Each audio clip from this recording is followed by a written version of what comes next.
enfin, Madame Berger. Merci Monsieur le Président.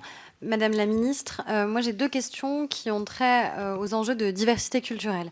Vous avez beaucoup parlé de la lutte contre le piratage et de manière plus large, de la responsabilité à engager, pour, les acteurs, à la fois les moteurs de recherche et les hébergeurs de contenu en ligne. Je crois que c'est une conviction partagée au sein de notre commission, qui est que tant qu'on ne pourra pas engager la responsabilité de ces acteurs quant au contenu qu'ils diffusent, eh bien il y aura un chaînon manquant, tant dans la lutte contre le piratage, la question de la juste rétribution des auteurs et ce que vient d'exposer notre collègue sur la lutte aussi contre les contenus haineux sur Internet.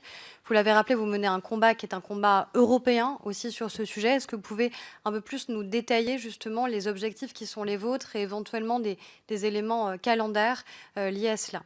Puis je vais reposer dans la bonne partie de cette commission la question que j'avais préalablement sur la question des quotas, parce que notamment à la radio, puisque pour moi c'est aussi un enjeu de diversité culturelle. C'est pour ça qu'ils ont été introduits initialement, c'était pour permettre de préserver la création française.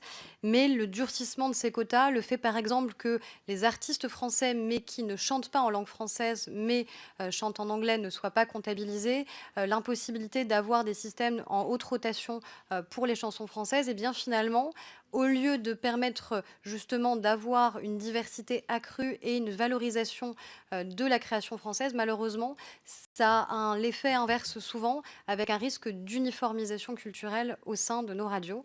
Donc j'aimerais avoir votre point de vue sur le sujet. Merci beaucoup.